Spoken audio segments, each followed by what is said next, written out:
this morning, like I said, we'll continue our series on the Sermon on the Mount, right? Teachings from Jesus.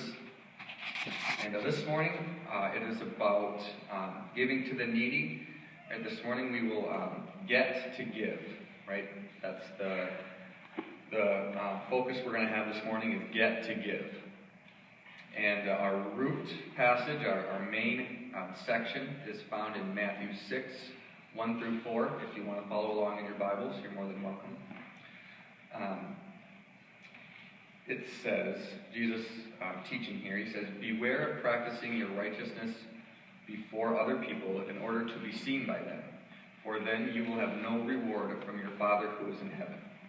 Thus, when you give to the needy, sound no trumpet before you, as the hypocrites do in the synagogues and in the streets, that they may be praised by others. Truly I say to you, they have received their reward.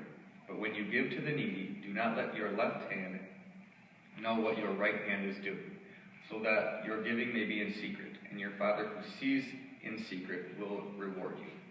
Right? That's what our teaching is going to come from, is that section. The first thing I want to point out is some of the wording that Jesus uses. In verse 2, he says, "when you give to the needy."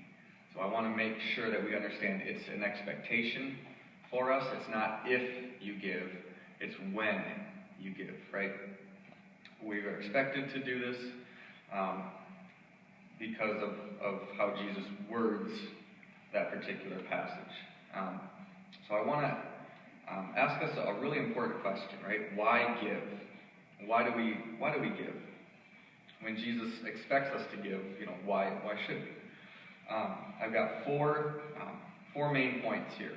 The first one is giving honors God as creator of all, right? Psalm 24:1 says, "The earth is the Lord's and the fullness thereof, the world and those who dwell therein," right? So the psalmist knows that the world is God's and everything in it is God's. So giving honors God as creator of all, right? Giving back to him acknowledges our understanding that he gave us everything. It was his to begin with, and we're holding it for him. He asked us to give, and so we honor him by giving. Point number 2, giving is the antidote to covetousness. Now, that sounds kind of weird. The saying, "If you love it, let it go," right? Not the song. Please don't sing the song. If you love it so much and you're coveting it, maybe it's because it's an idol in your life and you love it a little too much. This really hits home with me because I love food. Like, I love really good food. And when I first lived on my own, I didn't have a budget, so I just bought every good food I wanted. And my roommates would sometimes sneak my food, and I would get so mad at them, like irate, because they would eat my good food. And it would drive me crazy because I coveted food so much. I'm talking like the Edwards pies, those French silk pies, or like really good frozen pizza, or like steaks. I would buy frozen steaks. Like, I had no self-control. But the point is, I would really covet my food, and I wouldn't share it with anyone. And since coming to his house, I've changed. Jesus has worked in my life. He's really changed me. And now my favorite thing to do is cook really good food with my friends, because they can enjoy it too. I kid you not, the best times I've had are making random runs to Walmart to buy meat on sale and using my grill to just cook it. It's some of the best times I've ever had, is giving away food and sharing it instead of buying it for myself and coveting it. That's just a personal story that I had to share.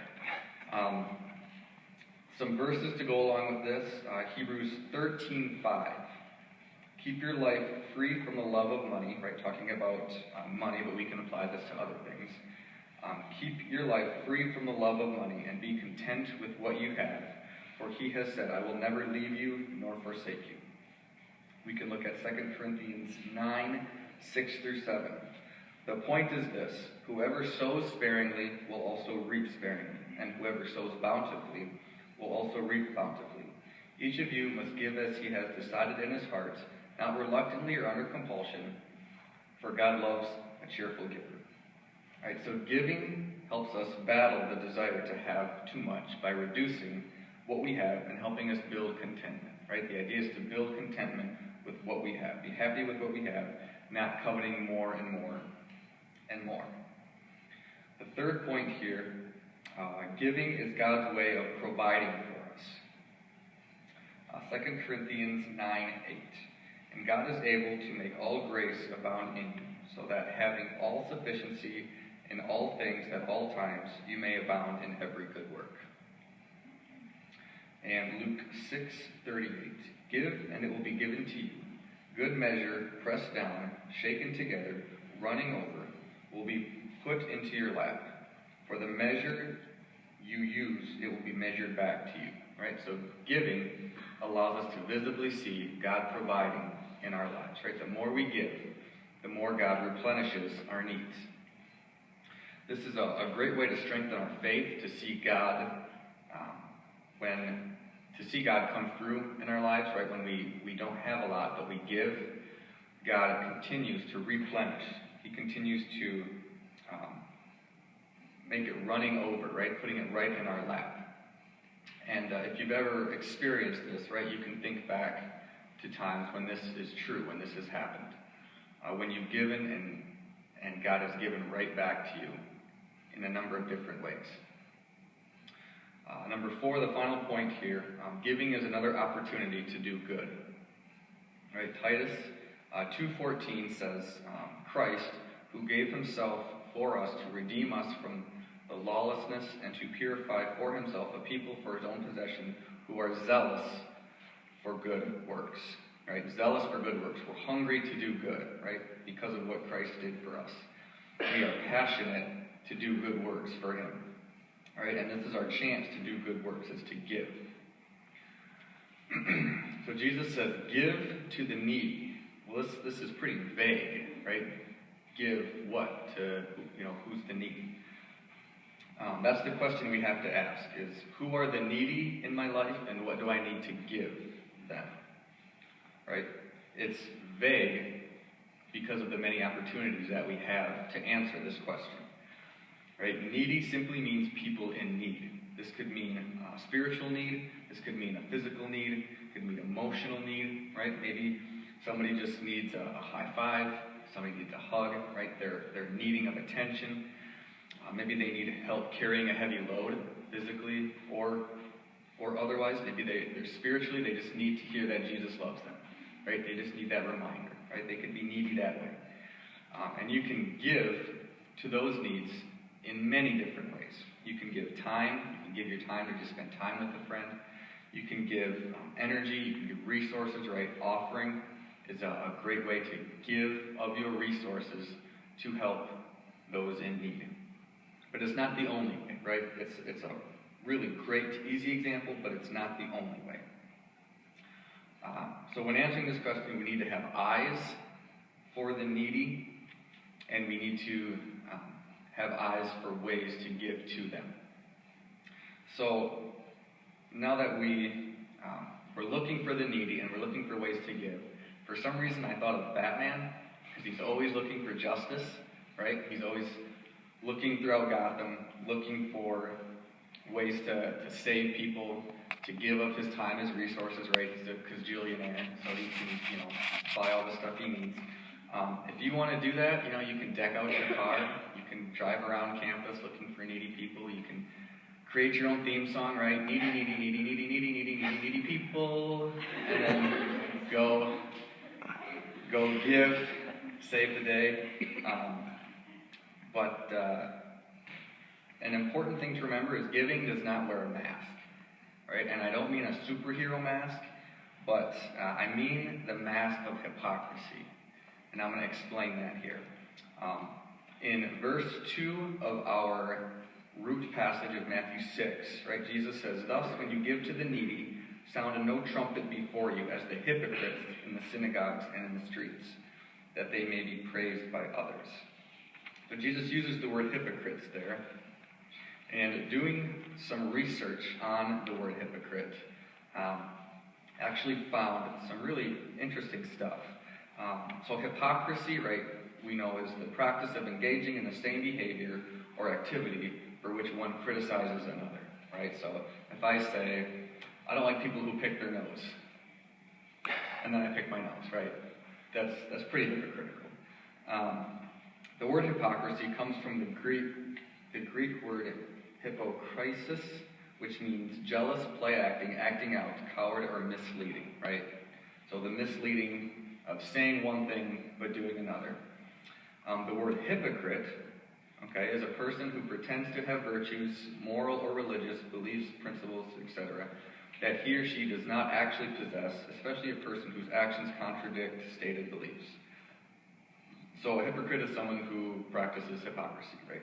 But the interesting thing here is the word hypocrite is from the Greek word hypokrites, the noun associated with hypokrinomia, which means judgment, or hypokritiki, critics, because the performance of dramatic text by actors was to involve a degree of interpretation or judging, right? So that's really confusing, but the word hypocrite was a noun associated with an actor, okay, where hypocrisis applied to any sort of public performance.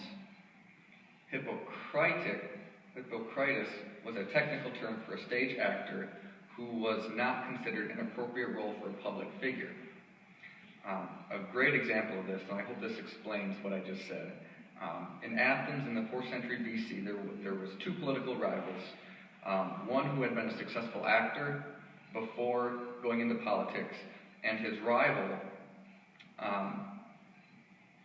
brought up his previous acting role as a reason for him not to be in politics, because he was so good at acting. He was so good at lying to people, he should not be in public office, because he would just lie to everyone. So the idea here is that hypocrites wear a mask to hide their true intentions, right? Just like the Greek root word for actor, hypocrites wear a mask to hide their true intentions when performing. It goes back to the performance arts in ancient Greece. That's where the root word comes from. So the thing to remember here is hypocrites wear a mask to hide their true intentions, right? When you're a hypocrite, you wear a mask of saying one thing, while underneath you're acting out something totally different. And this is who Jesus was referring to when talking about the religious leaders of the day. They were unfit for public service because of the hypocrisy of their actions, right? They wore a mask saying one thing while doing another, and they could not be trusted. Giving to the needy to be praised by others actually made them the needy ones because of their need for praise. That's the hypocrisy of their actions, and the irony in that statement was their need for praise by giving to the needy. So from this we can take out that giving requires modesty, right? Not modesty in the gift you give, but in the way it's given, right? We're encouraged to give big, we're encouraged to give generously, give lavishly, but not express big, not express lavishly, not express generously, right? Give big with little noise. I always think Teddy Roosevelt said, walk softly and carry a big stick, right? Give softly, but give a big gift. So it's no trumpet is needed, right? Jesus said, sound no trumpet, right? You can cancel the press conference. You can send the marching band home. You don't need any of that. You don't have to be obnoxious, right? I think of the Geico Camel commercial, right? Guess what day it is? Guess what time it is? Give. Time for offering. Look at me. You don't have to announce it and be super annoying so everyone hears you. We know it's offering time. Be quiet and quietly give. So sometimes it's more subtle. You might, oh, man. I'm sorry. Oh, there's a 20 in here. Oh, jeez. You really you don't need to announce it to everyone, okay? People that do that, Jesus says in verse 2, truly I say to you, they have received their reward, right? Meaning, the praise that they might get from people, that's their reward. And that's it. It's just praise from others. What good does that do you eternally?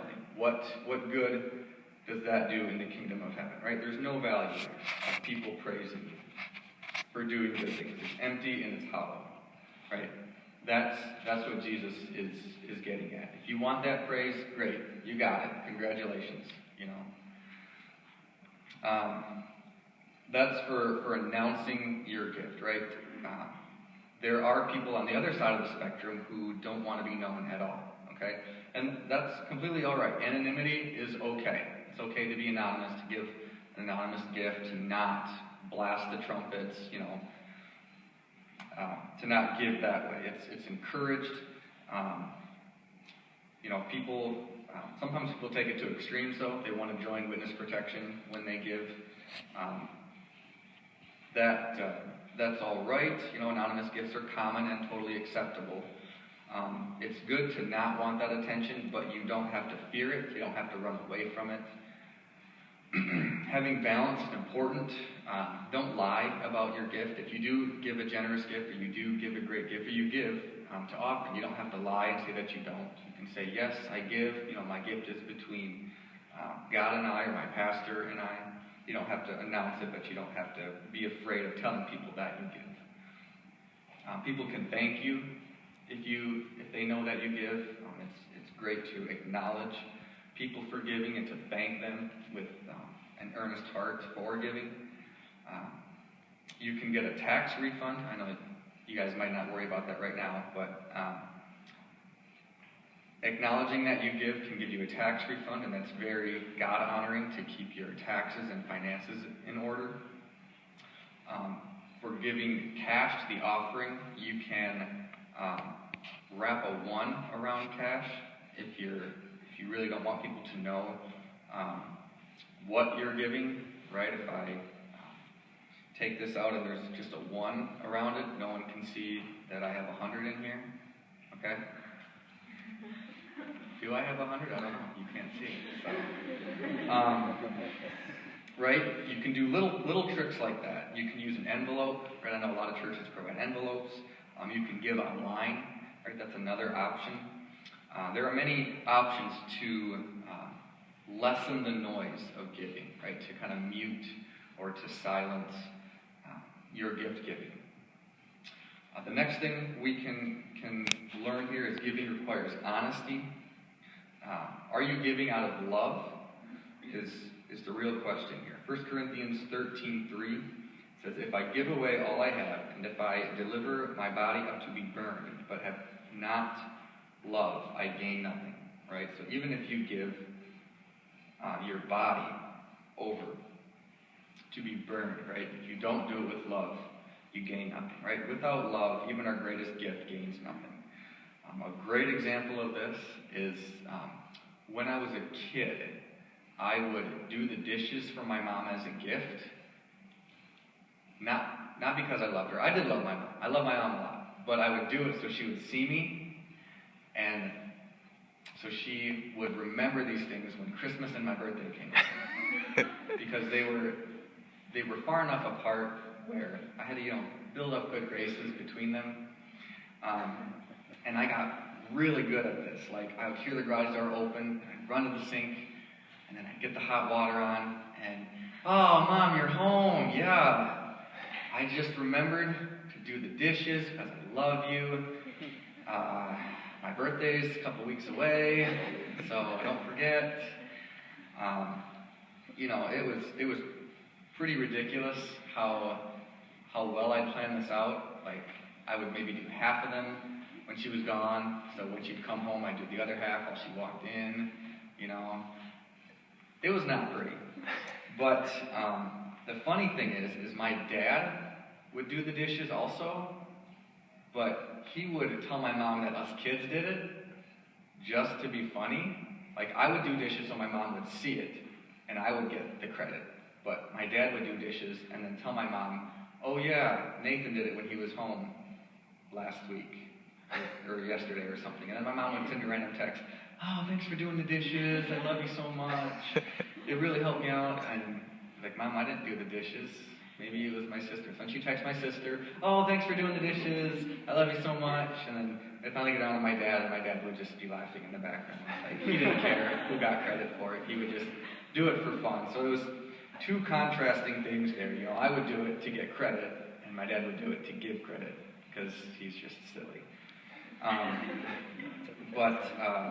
Verse 3, we can move on to verse 3 of our root passage, right? When Jesus says, but when you give to the needy, do not let your left hand know what your right hand is doing.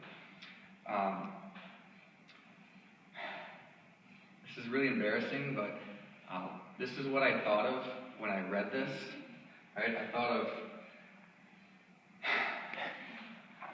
hey, what's up? Nothing. What's Thomas doing over there? Over where? I don't see him doing. What was that? I don't know. See, left hand doesn't know what right hand is doing, right? That's not what Jesus means. But I really felt like I had to do that because that's honestly what I thought. Like, what does Jesus mean? Left hand not knowing what right hand is doing. Like, that looks really silly if someone acted that out. And it was, right? But that's not what Jesus means. I'm pretty sure that's not what he means. At Dream Team, we came up with this theory. And I don't know if it's true or not, but it made a lot of sense, right? In Jesus' time, your left hand was considered unclean because of the culture at that time, because of cultural norms. So when he says, do not let your left hand, right, do not let your unclean or sinful flesh know what your actions are doing. That's kind of the direction that we took it, right? If your unclean motives are behind your giving, then your giving is not pure. If your left hand, if your unclean motives, if your left hand is pushing your drive to give, if it's knowing why you're giving, then your giving is not pure. So that is what we came up with at Dream Team. We really thought about the uncleanliness of your motive for giving. Right? We must make sure our motives are pure. That you cannot have even an ounce of self-desire in the giving process. Right? It's easy to give with mixed emotions because we know it might benefit us in return somehow. But we must be ready to give without expecting reward. That's something we have to remember. We must be ready to give without expecting reward. We should give for the pleasure of giving. Right? We must understand the gospel message and give because of what was given for us. Right? That must be our motive. 1 John 3:16. This is one of my favorite verses. This is how we know we have come to know love. He laid down his life for us. We should also lay down our lives for our brothers. If anyone has the world's goods and sees his brother in need, but closes his eyes to his need, how can God's love reside in him? This is a great reminder.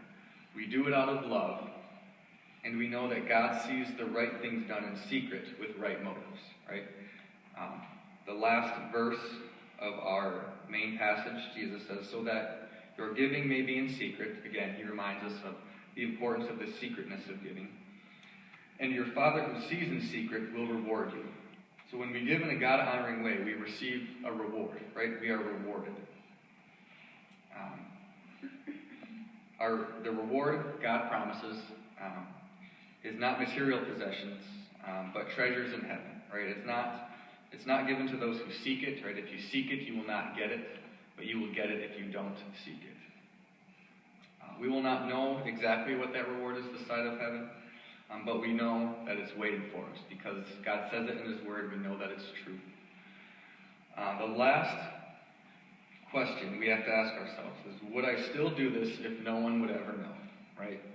Would I still do this if no one would ever know? It doesn't matter if people see you or not. It's easy to do what's right when we gain recognition, when we know people will see it, when we're praised.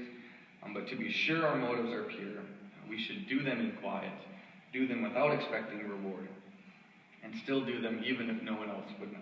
Right? Our giving should not be self-centered, but God-centered, and our giving should not make us look good, but should make God look good. Right? So we must view giving as a blessing and look at the opportunity that we get to give. And that's what I want to leave you with today, is those questions of who are the needy in my life, how can I give to them, and would I still give to them if no one else would know? Please bow your heads with me.